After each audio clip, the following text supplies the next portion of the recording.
그리스도 사람들의 빛, 세상의 빛으로서 성도의 가치. 이거 굉장히 중요한 내용입니다. 이게 여기에 대한 오해가 굉장히 많아요. 오늘 공부해 보겠습니다. 그리스도는 생명과 빛이시다.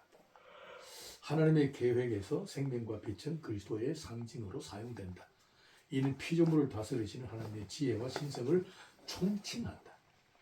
동시에 세상은 어둠과 빛, 그리고 생명과 죽음이 공존하는 곳으로 대칭적으로 구분하셨다. 성도의 존재가 세상의 빛이라는 말에 담긴 의미는 무엇일까? 이거 이해를 해야 돼요. 근데 이거 이해가 잘 안 되기 때문에 지금 기독교의 소위 빛으로서 역할을 못하는 우리의 정체성을 어디서 찾느냐? 이 도덕이나 윤리에서 자꾸 찾으려 하니까 이 문제가 심각한 거야. 그 하나님의 십자가의 은혜가 세상의 가치인 도덕으로 대체되어 버리는 이상한 방향으로 교회가 가버려요. 그러니까 신앙의 치장을 뭘로 하느냐? 십자가의 은혜로 하지 않고 도덕으로 대체해 버리는 그런 방향으로 아주 그 인본주의로 빠져버리는 그런 오류를 많이 펴고 있어요. 거기에 대한 시각을 우리가 예리하게 바라보고 판단하고 이것이 개혁을 해야 되는데 누구든지 뭐 교회의 윤리나 도덕으로 무장하자 그러면 그거 싫어하는 사람 누가 있어요? 그건 해야죠.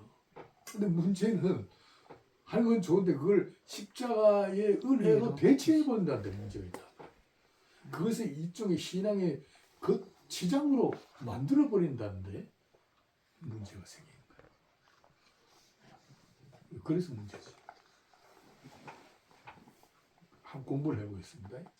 삼위 하나님은 생명과 빛이시다.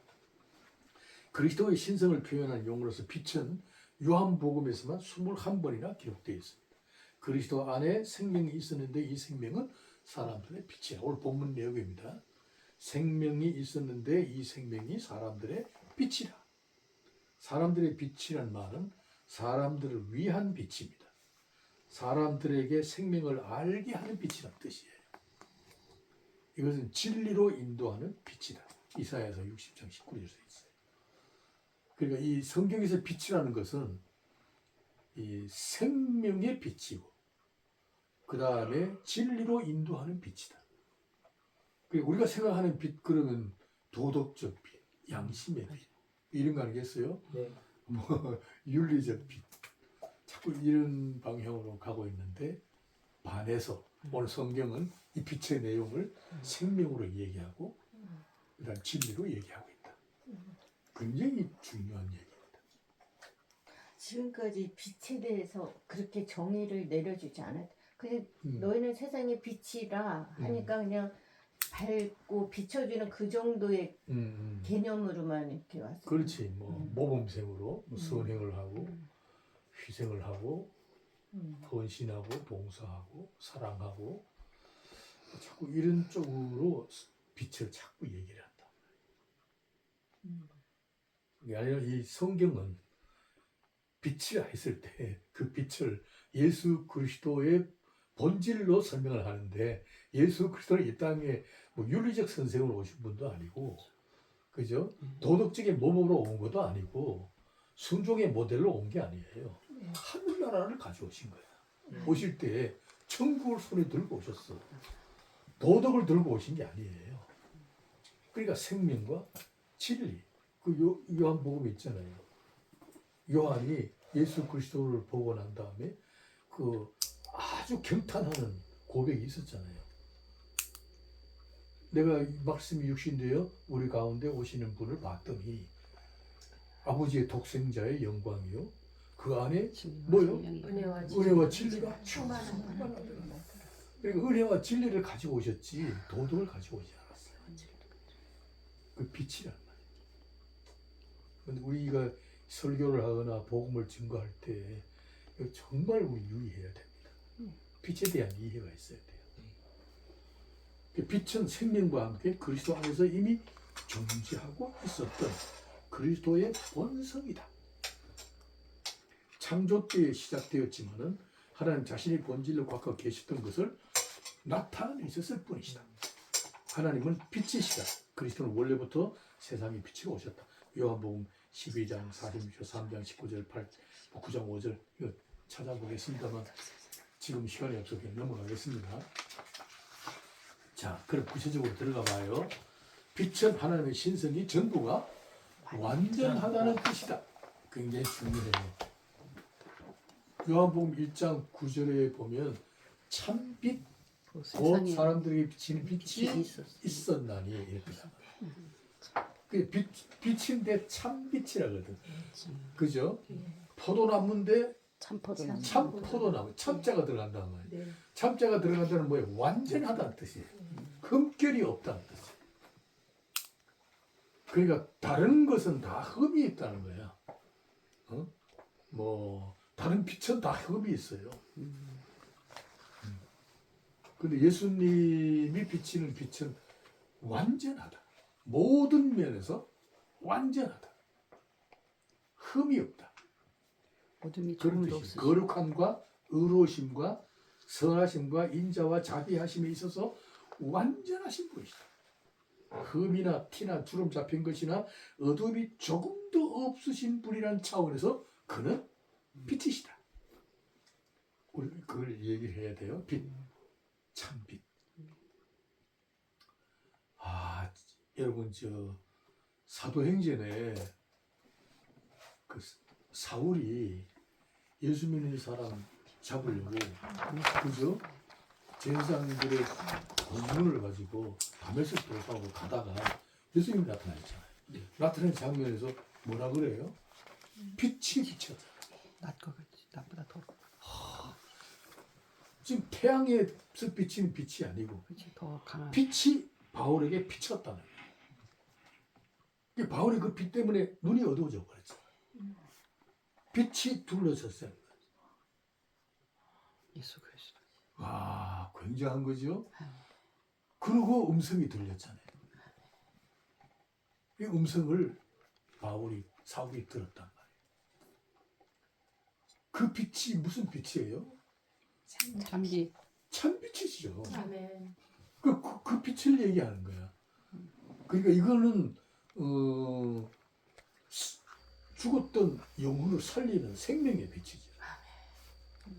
그리고 사울이 가마리엘 선생의 제자로서 유대인 중에 유대인이고 베냐민 지파로 율법사 중에 율법사요.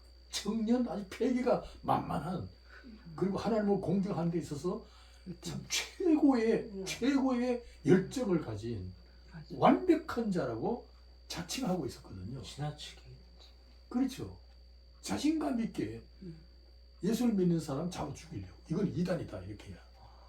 고문을 가지고 아주 뭐 너무나 율법의 뿌리가 깊은 열정을 가진 청년이기 때문에 그가 그 하나님을 공경하는 그 경외심이 얼마나 불타느냐 하면 이단을 처단하기 위해서 다메섹 도상이라 그 거리가 몇백 미터 하여튼 뭐 굉장히 먼 거리에 내가 사진을 못 찾아봤네. 그 먼 거리를 간 거야. 가는 도중에 예수님이 나타나신 거예요. 몰라 빛으로 나타나신 거예요. 참빛이 비쳐. 그러니까 태양빛이 감당 못하는. 그러니까 태양의 빛을 완전히 포용해 버리는. 더 경이롭고 신비로운 밝은 빛이 비친 거야. 눈이 봉사가 될 정도로 그 참빛이다. 그걸 어떻게 해석하느냐? 나는 그 창세기 1장의 빛을 여러 참고서를 보면서 숙제가 잘 안 풀렸는데 이제 어렴풋하게 풀릴 것 같아. 창세기 1장 1절에 빛이 있으라 하면서 창조가 시작되었잖아요. 그리고 그 빛 때문에 밤과 낮이 구분이 됐다는 거야. 그리고 밤과 낮이 구분이 됐다는 것으로 해서 칼빈을 비롯한 많은 신학자들이 그 빛은 물리적인 빛이다 이렇게 얘기하는 거야. 그죠? 낮과 밤을 구분할 정도로 그 빛은 신령한 빛이 아니라 물리적인 현상이다. 창조된 빛, 그러니까 창조된 빛. 그렇게 지금 해석하는 분들이 대다수인데 그 중에서도 루터는 그 빛을 신령한 빛으로 해석을 해요. 신령한 빛이다. 신령한 빛도 맞는 거. 이것은 영적인 빛이시고 하나님 자신을 비치는 빛이다. 이렇게 또 해석을 해요. 그렇다면 그 빛이 어떻게 밤과 낮을 구분할까? 그 숙제잖아. 둘 다. 그죠? 태양은 그 이후에 사흘째 되는 날에 만들어졌잖아요. 예. 그러니까 태양에서 비치는 빛은 아니고 예. 밤과 낮을 구분하는 빛인데 그것도 물리적인 현상은 현상이고 그것도 뭐 신령한 빛이라는 거 그것도 참 이해가 되고 이게 헷갈리는 거야. 그 사실 그걸 딱 집어서 뭐라고 정리하기가 굉장히 어려워. 내가 지금 어렴풋하게 지금 내 나름대로 참 고민할 숙제 중에 하나인데 내가 이걸 연구하면서 내가 어느 정도 개념을 파악할 것 같아. 그것은 물리적인 비침과 동시에 생명과 진리를 구분하는 빛이다. 왜냐하면 한쪽이 밝은 빛, 진리와 생명, 이게 빛이라 한다면 다른 한쪽은 어둠이 생겼다.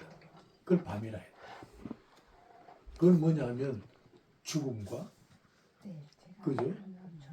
비꼬인 호세크라는 어둠이라는 말은 비진리라는 뜻이에요. 비꼬였다. 꼬인 밧줄이라는 뜻이야.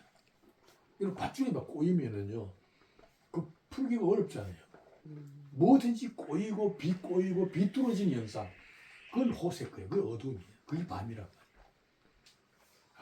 그렇다면 하나님은 창조하시면서부터 하나님의 통치의 원리가 뭐냐?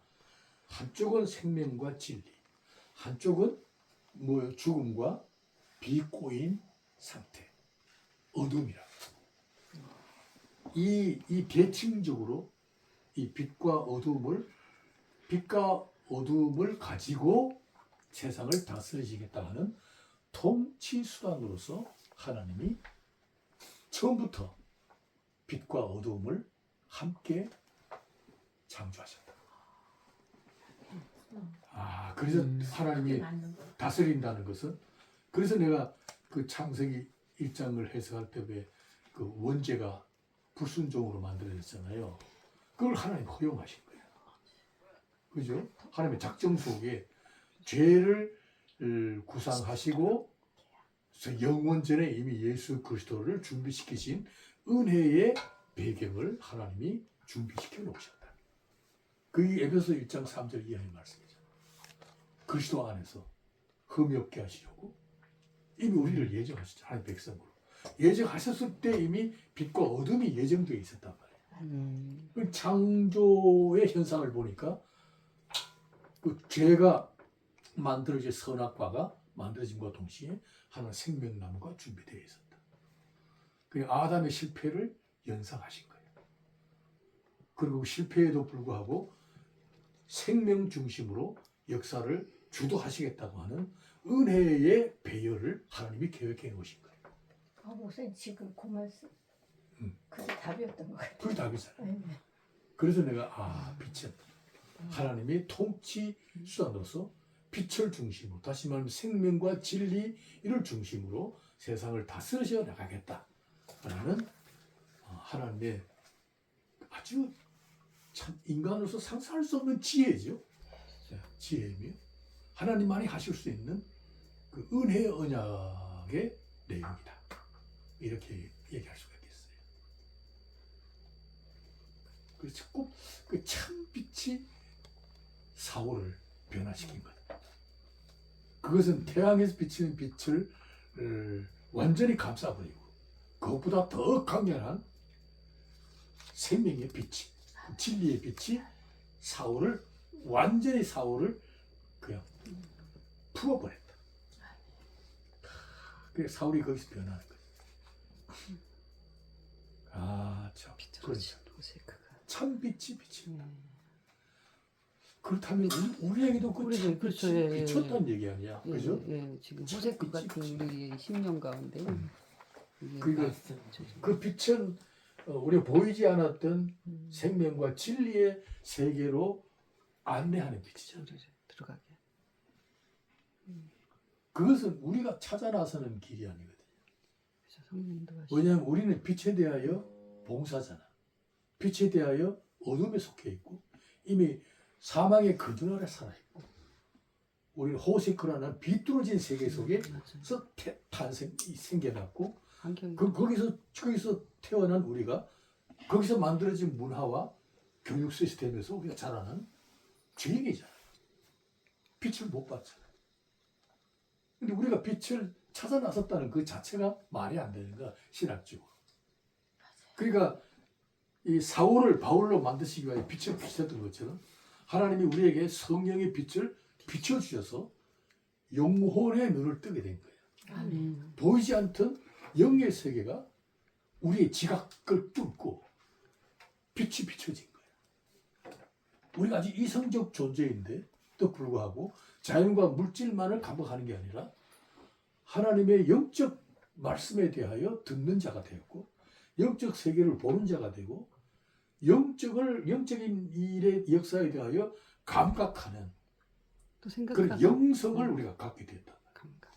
우리가 그것은 빛이 비추어진 결과죠. 그래서 이제 그 빛의 세계에 이제 돌아와서 보니까 아 과거에 내가 어둠에 있었구나, 죄인이었구나, 사망의 그늘 아래 허리고 있었구나. 그 안에서 예술이니 노래니 뭐 불러쌓아도 그것은 다 허상이었구나. 맞아. 그 심판의 대상이었었구나. 야 하나님이 나를 빛의 세계에 인도해 주지 않았더라면 못 볼 뻔했구나. 나 자신의 정체성에 대하여 모른 채 그저 그 어두운 문화의 옷을 입고 그 정상인 것처럼 살 뻔했구나.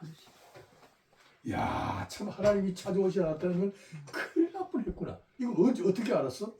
빛의 세계에 와서 보니까 알게 된 거예요. 큰일 날 뻔했구나. 이 말씀 계시의 세계. 그게 빛이에요. 우리는 알잖아요. 우리는 세상이 뭔가도 알지만은 천국의 내용을 우리가 알고 있잖아요. 우리는 세상도 알고 하늘나라도 알고 이 중첩된 이중 구조의 인격을 가지고 살아가는 게 아주 우리 비상한 사람들입니다. 아주 비상한 사람. 예수 그리스도는 세상의 빛으로 오셨다. 예.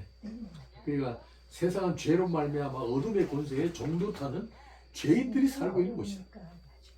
어둠은 하나님에 대하여 무지한 상태를 일컫는다. 하나님의 생명에서 떠나 있는 죽음의 상태다. 하나님의 생명을 떠나면 곧바로 어둠과 무지함, 완고한 마음이 자리하게 되어 이 영의 감각을 상실하여 영의 감각을 상실하면 그게 죽음이거든요. 영원한 죽음이잖아요. 사실은 육체로 죽는 거는 그건 흙으로 돌아가는 거니까 그죠? 문제는 영원한 죽음이라는 거예요. 영적으로 죽어 있다는 것은 이것은 육체로 죽는 거하고 비교할 수 없을 정도로 아주 심각한 심판이고 형벌이야. 진짜 심각한 거네. 처참한 거야 이거. 불모에 떨어진 거. 그리고 부르시죠. 영적으로 죽어.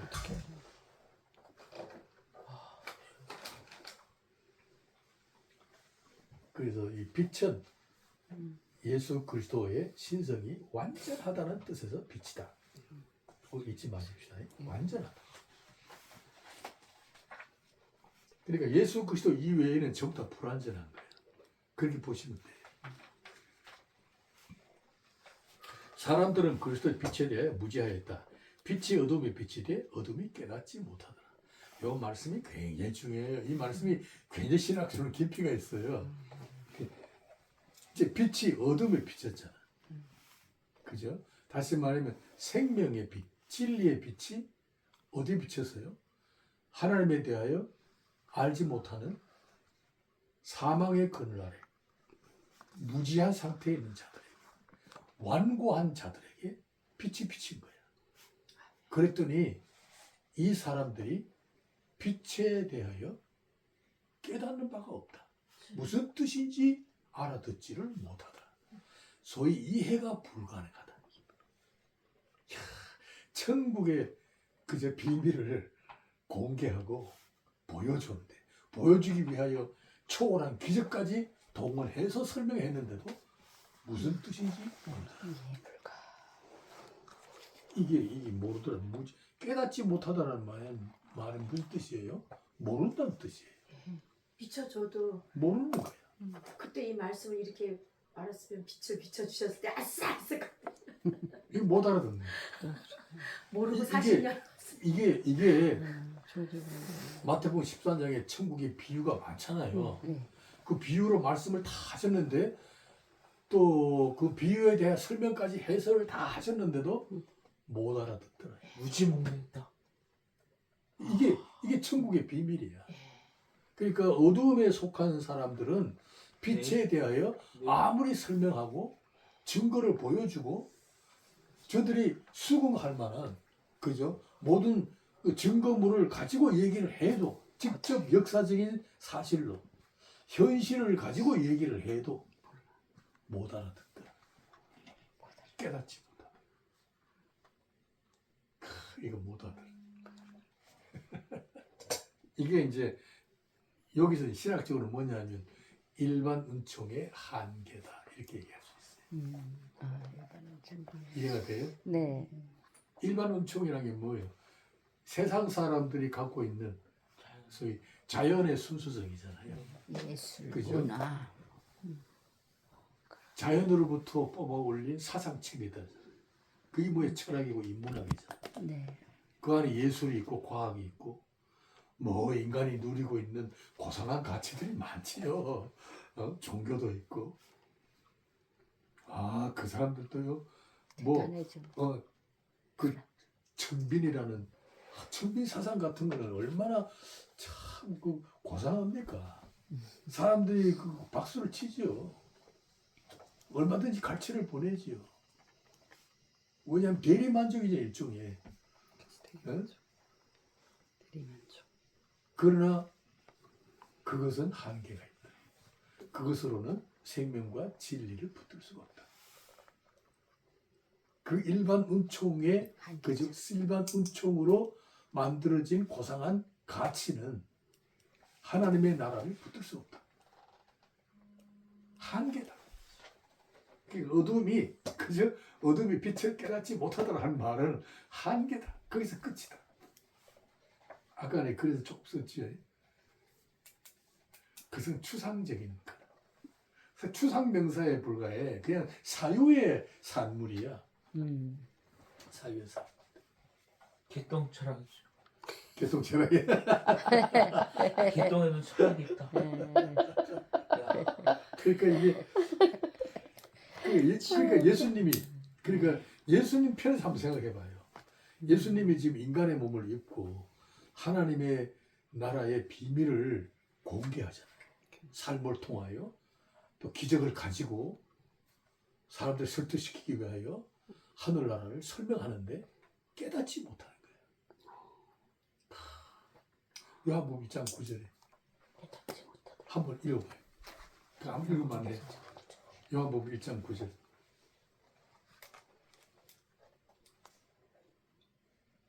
읽어보실래요? 성경책 하나 갖고 가가지고 잠깐만. 참 빛, 곧 세상에 와서 각 사람에게 비추는 빛이 있었나니 계속 읽어봐. 그가 세상에 계셨으며 세상은 그로 말미암은 바 지은 바 되었으되 세상이 그를 알지 못하였고 또. 자기 땅에 오매 자기 백성이 영접하지 아니었으나 영접하는 영접하자 자 곧 그 그 이름을 믿는 자들에게는 하나님의 자녀가 되는 권세를 주셨으니 이는 육정으로나 혈통으로나 사람의 육정으로나 뜻으로 나지 사람의 뜻으로 아니하고 나지 아니하고 오직 오직 하나님께로부터 난 자들이니라. 아멘. 놀랍지요. 맨, 놀랍지요. 맨. 그 본문이 얘기하는 게 뭐예요, 그게? 이거 아니에요. 네. 그죠? 사람들이 창조주가 그저 자기 땅에 왔단 말이에요. 왔는데 피조물들이 알아보지를 못하고 영접지 아니하였다. 근데도 영접하는 자가 있다. 아멘. 그게 누구야? 오늘 우리들에서 아멘. 청주시내 많은 사람들이 영접지 아니하는데 거기에 몇 사람이 영접하다. 영접하는 사람도 자기 뜻으로 한 게 아니고 육적으로나 그지 인간의 어떤 판단으로 되는 게 아니라 하나님의 뜻으로 난 난자. 그래서 막 띄워지 부르잖아요. 예수님 아, 구원 너무 받는다는 놀랍지. 왜안 구원해 주세요? 띄워지. 신비롭지. 그러니까 사람들은 예수님이 하늘나라를 가져와서 설명을 하는데 빛을 비추었더니 사람들은 그 빛을 감지하지 못하였다. 사람들이 갖고 있는 빛은 뭐예요? 이성과 양심. 기껏해야 이성과 양심. 세상 한번 우리 이성적 물질 존재라고 상당히 자랑들 하잖아요. 네, 물질 세계밖에 몰라. 이성, 양심 굉장히 자랑하잖아요. 네. 털 난 거. 인간이 갖고 있는 빛은 이성과 양심의 빛. 양심도 다 활용하지. 그 이성과 양심이 양심. 그죠? 자연과 물질에 대해서만 반응하는 감각이죠. 인식기관이죠. 성경은 그 자체가 뭐예요? 어둠에 속해 있다. 그게 어딨냐면 자연으로부터 뽑아 올린 사상체계. 그 자연이 뭐냐? 이미 하나님의 뜻에 대하여 저항하고. 그치 저항하는 자연. 자연이 이미 죄로 말미암아 타락한 자연. 죄로 오염된 자연. 거기서부터 무슨 순수한 거를 뽑아 올렸다. 그 뽑아 올린 모든 그 종교의 형태나 다 내용이 사실은 다 뭐요? 도덕이라.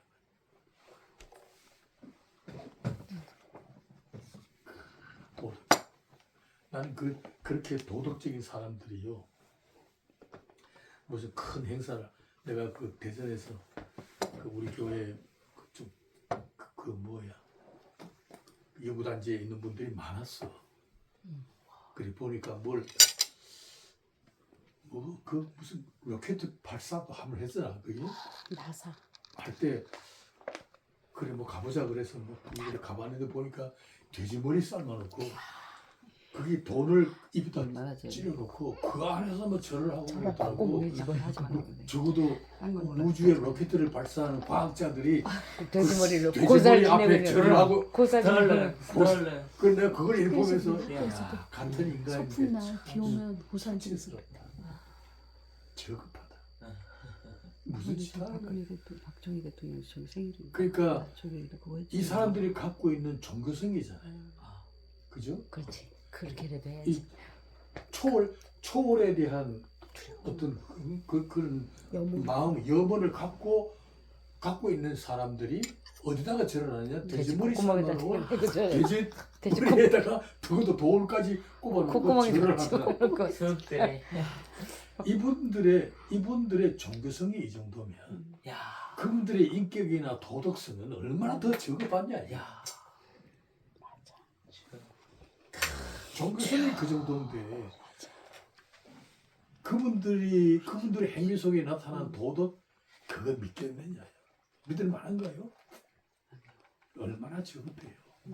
그들의 양심 조속으로 변합니다. 나 그런 생각을 했었어요. 그러니까 이 죄인들이 사는 세상 그것은 이미 하나님께로부터 뭐요? 이미 고발당한 심판의 대상입니다. 그 지성과 양심은 신성에 대하여 어둡고 완고합니다. 그걸 가지고는 진리를 붙들 수 없고 하나님의 생명을 그저 포착할 수가 없습니다. 이 자연의 가치가 갖는 가능성의 한계를 드러내는 장면이다. 타락한 자연의 것들은 어둠의 권세의 종도 살고 있는 멸망의 종자들 뿐이다. 우리가 이거 기꺼이 선포해야 돼요. 자신감 있게 선포해야 돼요. 인간이 고안한 자연의 가치, 즉 종교나 도덕성으로는 그리스도의 생명과 진리를 포착할 수도 없고 감지할 수도 없다. 자연의 것들이 아무리 선하고 순결하여도 영적인 감각을 상실한 상태에서는 진리나 생명으로 규명할 만한 가치 자체가 없다. 창조주 하나님 뜻과는 정반대의 길을 가고 있으므로 여전히 죄의 상태이며 우상 숭배로서 심판의 대상이다. 그러니까 자연의 가치로서 도덕이나 그들의 뭐 순수 성의 어떤 경지에 도달한 그 도닦은 사람이라 할지라도 하나님의 뜻과는 정반대의 길을 가고 있다는 뜻에서 이것은 우상 숭배다. 우리 그렇게 봐야 돼. 죄에 대한 개념을 하나님의 뜻과 정반대의 것들은 다 그죠? 자기 만족, 자기 자존심, 자기 탐심을 채우는 행위이기 때문에 우상 숭배다. 자, 그 다음에 창조의 시작 빛이다. 우리 아까 얘기했죠. 창조는 빛이 있어라 하심으로부터 시작되었다. 동시에 빛이 있으므로 뭐가 돼요? 반대편은 어두움이 만들어진다. 그러니까 태양의 광명이 있기 전에 있었던 빛이다. 그러므로 이 빛은 단순히 밝게 비치는 빛이 아니다. 이 빛이 있으므로 어둠을 동반하는 두 개의 공간이 나누어졌다. 아까 내가 설명을 했습니다. 두 개의 공간이 나누어졌습니다. 하나님의 계획은 빛과 어둠이 공존하는 우주 공간을 창조하심으로써 빛을 중심으로 진리와 생명의 가치를 보존하고 이를 중심으로 다스리겠다는 하나님의 통치권의 원리다. 난 이거 참 놀라운 진리를 발견한 거예요. 아멘. 네. 죄가 아무리 하나님의 영광을 짓밟고 사탄이 아무리 하나님의 피조물인 인간을 꾀다가 자기 종노릇 하게 한다 할지라도 하나님은 세상을 뭐요? 생명과 진리로 다스리시겠다는 그 처음 선포된 하나님의 말씀, 약속은 지금도 진행되고 있다. 그 진행되고 있는 가장 극명한 증거가 뭐냐? 십자가. 십자가는 뭐요? 처음 시작한 그 진리와 생명의 빛으로 세상을 다스리겠다고 하는 하나의 증거물이다.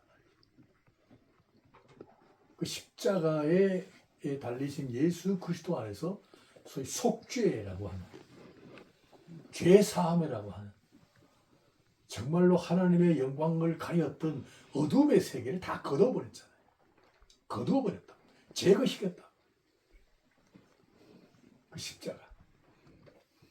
그만큼 강렬한 의지로 성취시키신 역사가 십자가입니다. 대단하신 것 같아요, 하나님이. 대단하죠. 예. 아들을 제물로 바쳐서 그걸 그렇죠. 이루시겠다는 그렇죠. 게 저 인간 같아서는 차라리 뭐 내가 말도 좀 못해. 그 하나님의 의지가 얼마나 강력하냐 하면 하나님 자신이잖아요. 아들이잖아요. 그러니까요. 본성이 똑같은 아들을 십자가에 예. 속죄양으로 못 박아버렸다. 못 찔해버렸다. 이렇게까지 하면서 처음 시작하기 전에 계획했던 그 진리와 생명의 빛으로 세상을 다스리시겠다는 의지를 표명한 거예요. 그러니까 죄와 사탄에게 세상을 맡기지 않으시겠다는 뜻이야. 이 세계의 역사는 하나님의 주권 아래 있는데 그 주권의 내용이 뭐냐? 진리와 생명의 빛이야. 그것을 총칭해서 우리 은혜라고 하는 거지. 그래서 이번에 일심 재판에 공의와 정의 하나님 받게 창조의 근원이 빛이다. 됐잖아요. 야, 이거 굉장히 중요해요. 창조의 근원은 빛이다. 이 빛은 모든 피조물의 근원이며 존재의 가치를 결정하는 기준이다. 나는 참 이 말씀이 참 마음에 와닿아요. 지금도 막 큰 확신을 갖고 있어요. 모든 만물의 가치 기준을 결정하는 그저 근원이야. 그 빛이야. 그러니까 빛으로부터 우주 만물을 시작했다는 뭐냐면 모든 만물은 빛에 의하여 그죠? 빛에 의하여 그 값이 결정된다는 거예요. 인생도 인간도 마찬가지. 마찬가지죠. 모든 거 빛이 하나의 근원이에요. 가치 기준의 근원이에요.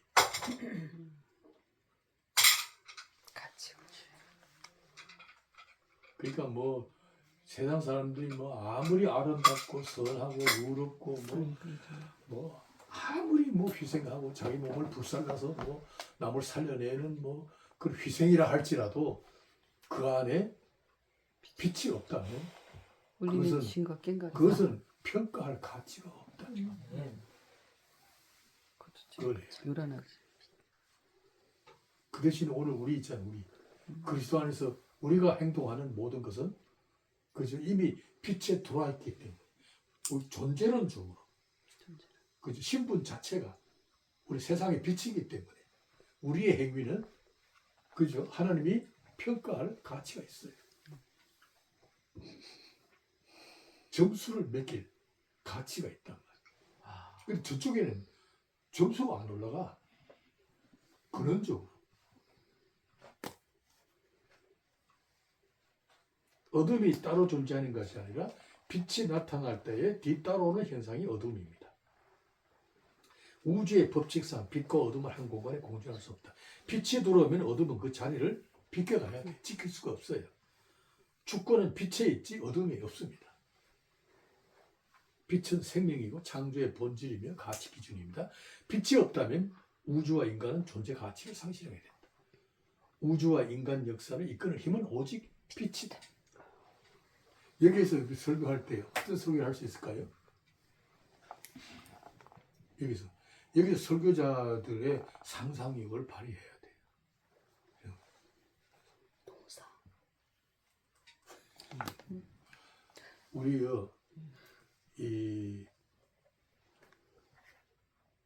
이웃들이 아니 우리 사회가 우리 나라가 아무리 복지국가를 형성하고 경제 부국이 되고 아무리 잘 샀다 할지라도 네. 그죠?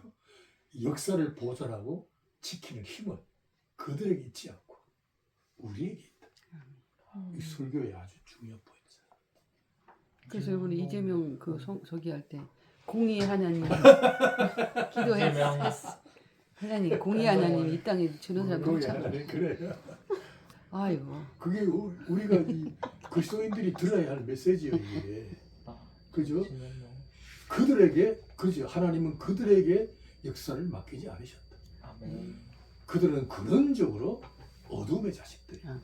하나님에 대하여 무지한 상태에서 완고한 마음을 갖고 있고 하나님의 뜻과는 정반대의 길을 가고 있을 뿐 아니라 진리와 생명에 대하여 그 빛에 대하여 저항하고 멸시하고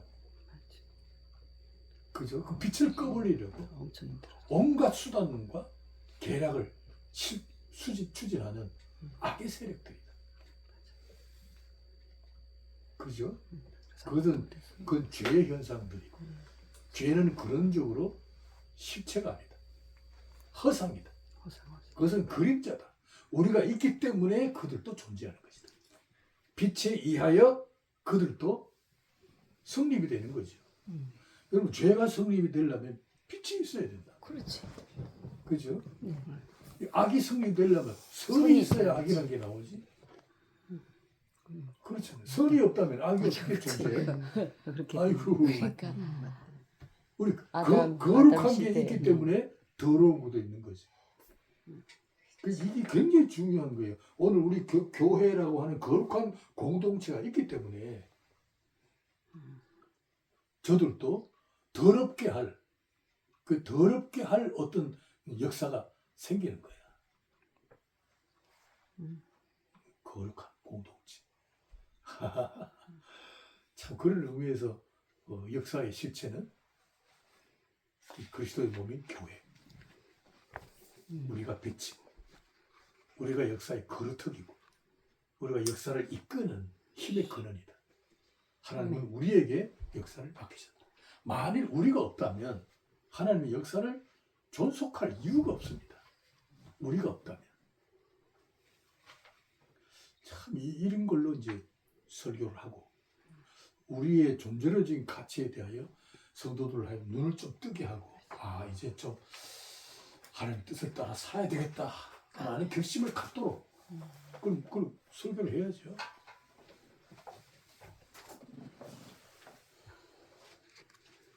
그 삶에 대하여 어떤 자신감 같은 거 있잖아요. 긍지 같은 거.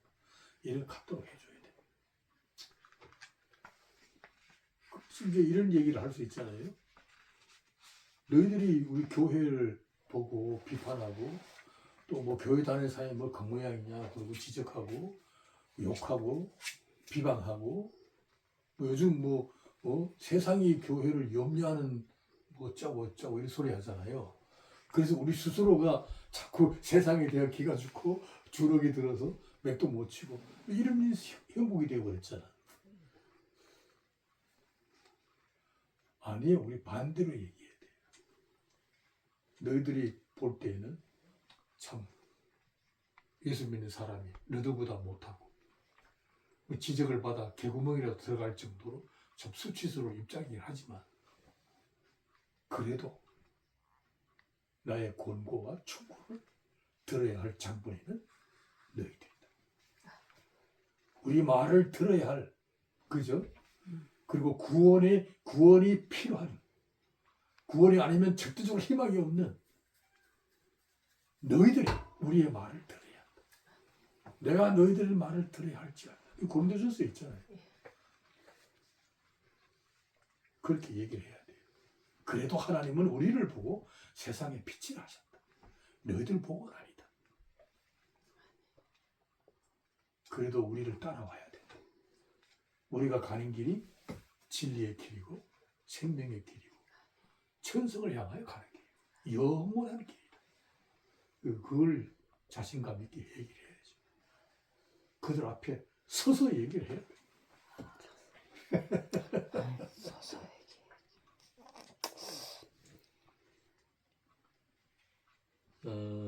답 3번. 빛은 창조 이래에 이 우주 안에 한 번도 사라진 적이 없다. 구약의 빛은 이 개념 중에 오르다. 오르다. 오르란 단어예요. 오르다. 나 이 단어 자주 씁니다. 오르란 단어. 오르다. 힘과 그늘이란 뜻이다. 어두움은 호세크. 호세크. 난 히브리어 딴 건 몰라도 이건 압니다. 호세크. 호세크. 이건 꼬인 밧줄, 비뚤어진 행동을 가리키는 단어. 그러니까 이 어두움, 밤에 속한 사람들이 어둠에 속해 있다는 것은 바로 죄악의 상태를 말하는데 그 죄악의 상태는 뭐냐면 하나님의 뜻에 대하여 전부 다 비뚤어져 있고 꼬여 있고 전부 다 이 비꼬인 상태다. 모든 것이 굴절되어 있고 꺾여진 상태다. 이렇게. 이런 상황입니다. 그러니까 이 호탁한 사람, 정리가 되지 않는.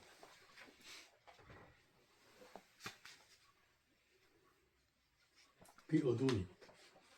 빛은 모든 것의 근원이며 생명. 어두움은 정도에서 이탈하는 모습, 비뚤어진 행동. 빛은 하나의 빛이라 하신 후에 한 번도 사라지고. 그래야 되겠지요. 빛이 사라지면 그지 우리 우주의 역사를 존속할 이유가 없지요.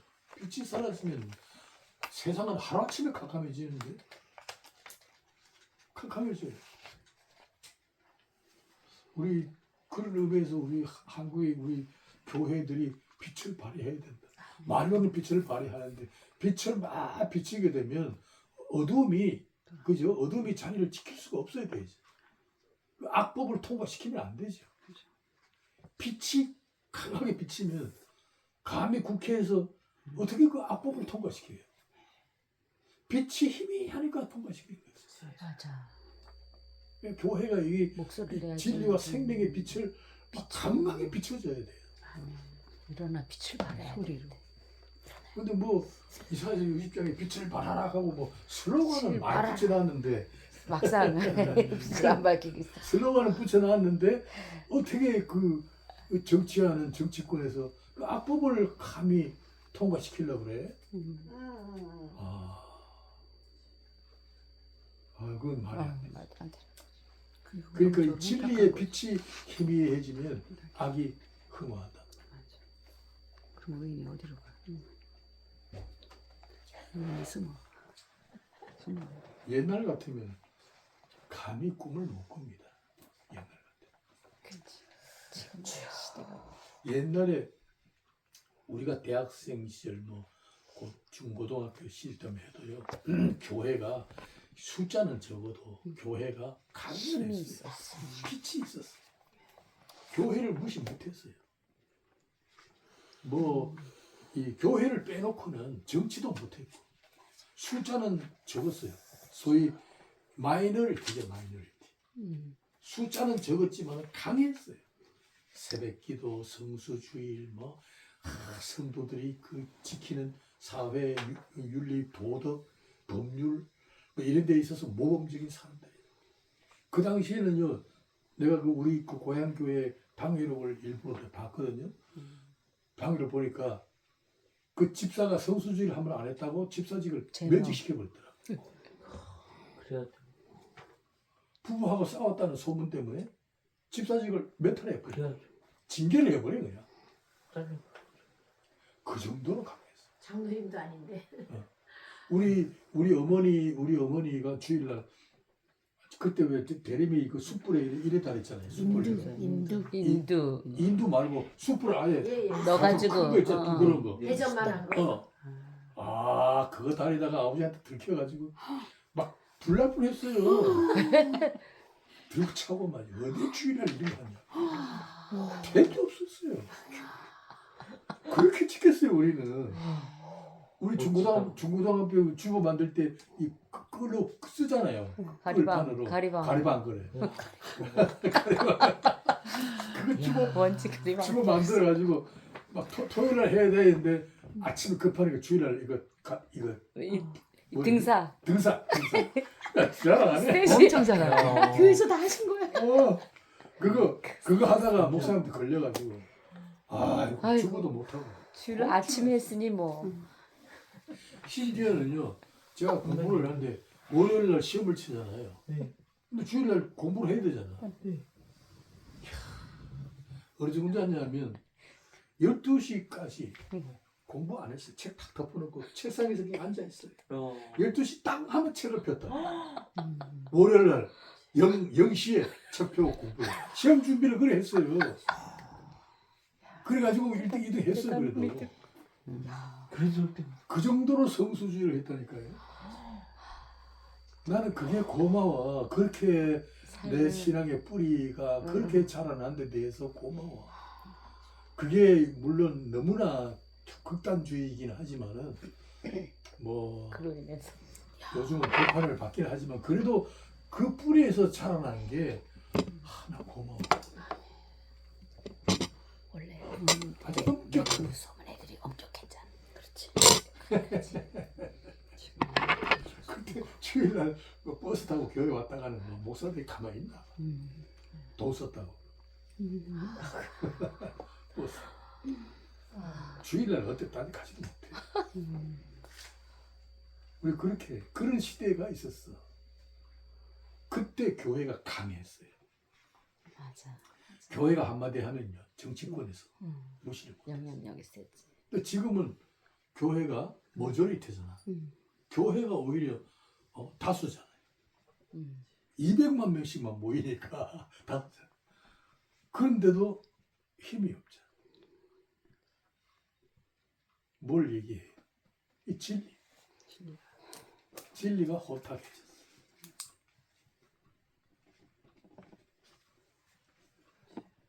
그래서 그 성소에 놓인 금촛대의 등불은 항상 빛을 밝히고 있었다.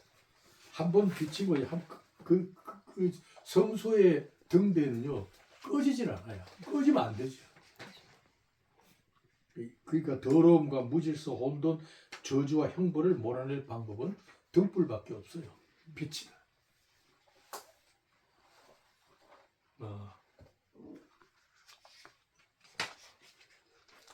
자, 본문 한번 읽겠습니다. 이 무리는 정직한 길을 떠나 어두운 길로 행하며 그 정죄는 이것이 곧 빛이 세상에 왔을 때 사람들이 자기 행위가 악함으로 빛보다 어둠을 더 사랑한 것이.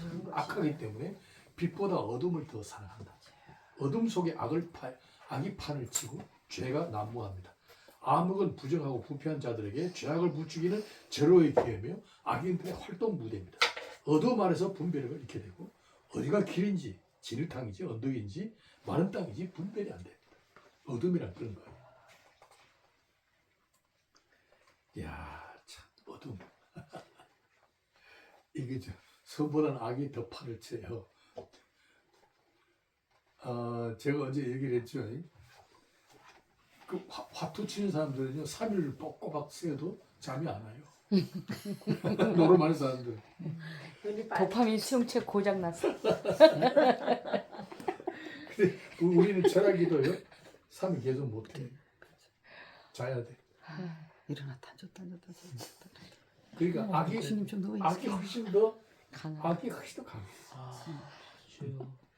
누웠다 갈게요. 그래서 그 교회 안에서 그 가라지와 알곡이 서로 함께 공존하잖아요. 네. 그러니까 이 알곡이요 가라지를 감당을 못해요. 자라나는 데 있어서는요 가라지가 훨씬 더 억세요. 억세. 근데 성경은 그래도 알곡이 가라지를 이기는 방법 하나를 만들었었어. 그게 뭐냐면 신령한 은사야. 신령한 은사. 그러니까 이 악인들에게는 신령한 은사가 안 나타나. 이게 교회 안에서 알곡이 이기는 방법이에요. 네.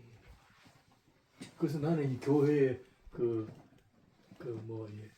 구역 활동하고 뭐 전도회 하고 할 때 저는 그런 걸로 교회를 조금 이렇게 좀 다스렸어요. 나는 어떤 프로그램이나 이런 거 하지 않았어. 나 프로그램 없이 딴 거 없어요. 천국의 비밀. 그러니까 천국의 비밀을 알면 알수록 더 풍성해져요. 더 풍성해지기 때문에 천국의 비밀을 알지 못하는 다른 그룹에 대해서는 그저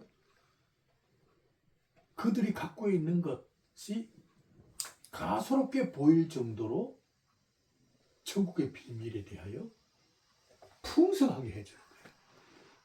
그게 교회를 다스리는 하나의 방법이었어요. 저는 그렇게 했어요. 그래서 뭐 새로남교회, 서울남교회 목회할 때 저 프로그램이 뭐 조직이 이것보다는 천국의 비밀을 하나의 통치의 수단으로 만들었어요. 그래서 어떤 구역은 모이면 진짜 뭐 예배드리고 간증하고 기도하고 서로 뭐 떡을 나누고 먹으면서 교제하고 또 성도들의 아픈 거 기도의 제목들을 서로 공유하고 거기에 대한 그 간증도 하고 정말 그 구역이 모이면 천국을 경험하는 것 같은 구역이 있어요. 구역장에 따라서. 그러니까 천국에 대한 비밀을 더 알면 알수록 더 풍성해지는 거예요.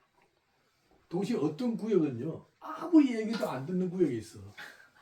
어떤 구역은 뭐에게만 하면 교회 비판하고 목사 비방하고 목사 넥타이 뭘 맸다 뭐 자동차 뭐 했다 목사 뭐 맨날 뭐 세차만 한다 뭐 기도 안 하고 자꾸 이런 얘기 어떻게 하셨어요? 양복을 조금 하나 입어도 막 너무 막 그런다.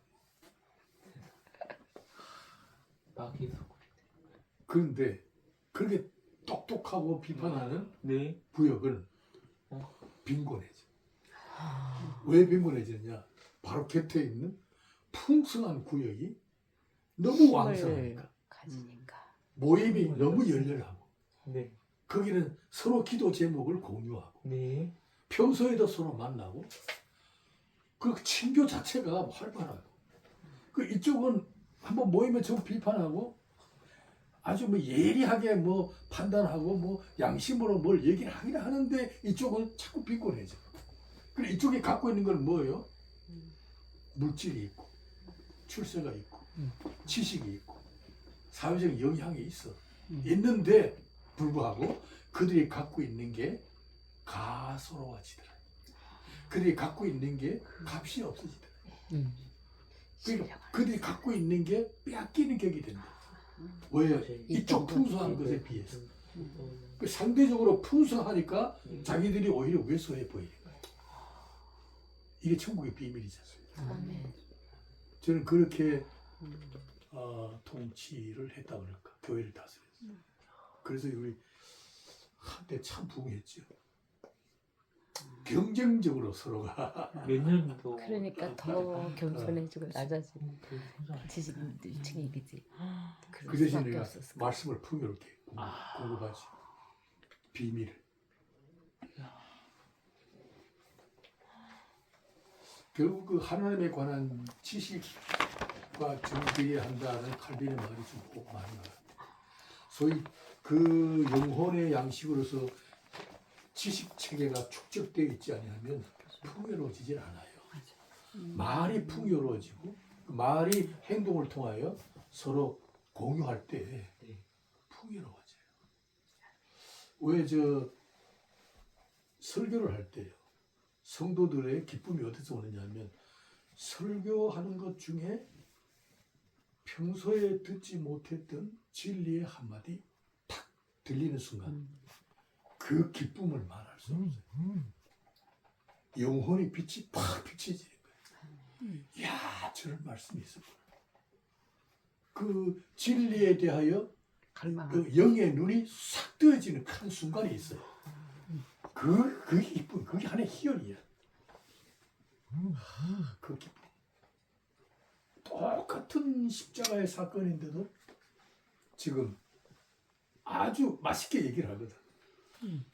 십자가는 죄사함이라는 차원이 아니고 하나님의 계획을 이루시는 신적 의지의 강렬한, 하나님은 한 번 계획하신 것을 저렇게까지 하시면서 이루시는구나에 대한 경각심. 그 하나의 스릴을 느껴야 된다. 그렇다면 야, 이대로 있다가는 큰일 나겠다. 뭐 이런 생각을 갖게 해야지. 하나님은 하나님 백성들의 방종을 방치하지 아니하신다. 십자가를 한번 보아라. 방치하지 않는다. 우리가 그릇된 길을 계속하면 하나님이 가로막으신다. 말이 가로막는 거지. 여러분의 다리가 부러져요. 말이 그렇지. 여러분이요 큰 사고를 만나요. 병원에 입원도 해요. 건호중 간증하는 거. 그게요. 마음이 아프더라고. 어유 쉽게 듣지 말아요. 이거는 쉬운 얘기 아니야. 아니 그렇게 하실 분이야. 왜냐 사랑하기 때문에. 감사합니다. 진짜 사랑하기 때문에. 이제 거기서 이제 설교를 할 때 가능하면 자극을 주되 좀 아름답게 해야죠. 그리스도 안에서 당하는 환난은 그죠? 죄에 대한 형벌이나 그죠? 재앙이 아니고 장래에 약속된 축복을 붙들려고 하는 사랑의 손길입니다. 이렇게 또 다스려줘야 돼요. 징계가 없으면 예. 사심자다. 그럼. 우리의 하나님에 대한 약속에 대하여 무지하였던 우리의 영안을 깨우는 자명종입니다. 땅땅 때려. 그렇게 하고도 모르면 모른다면 모르는 대로 이게 사람들이요 악을 더 좋아해요.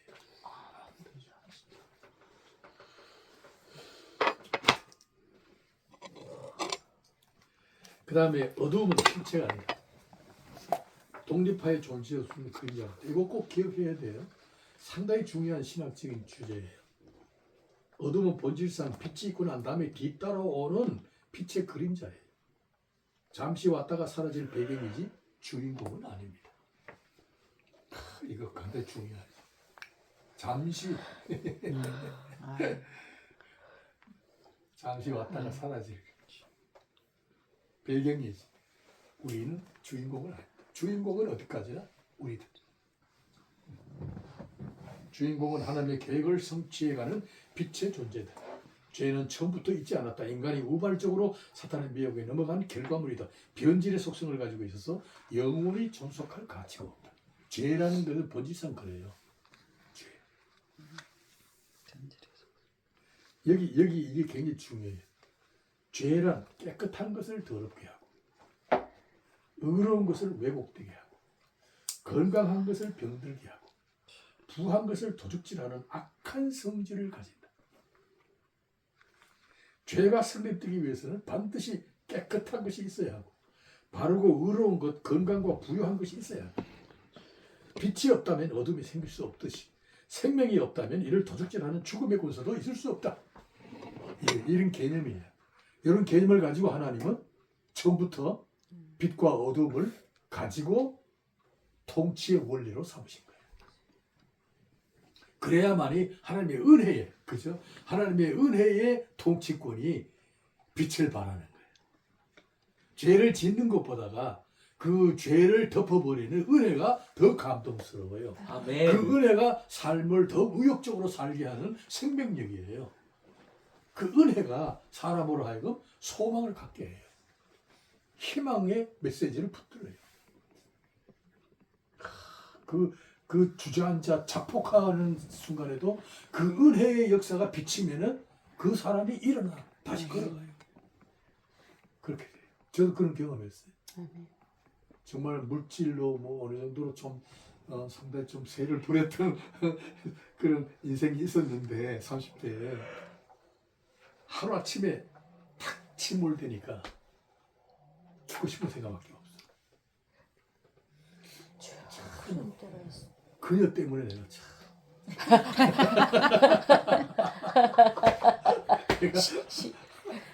내가 어식 답답하면 배 타고 일본으로 도망갈까 별 생각 다 했어요.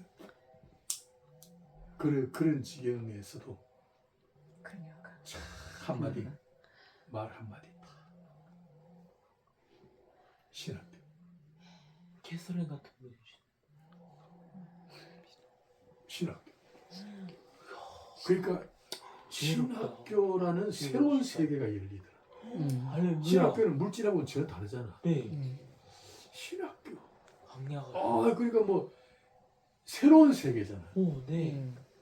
한 번도 도전해 보지 않았잖아. 네. 다니기는 다녀도 그냥 왔다 갔다 했었지. 와. 근데 그 보이지 않는 신령한 계시의 세계. 거기에 대하여 새로운 뭐라 그럴까 이 꿈이 생긴단 말이야. 의욕이 생겨. 그래 신학교 때.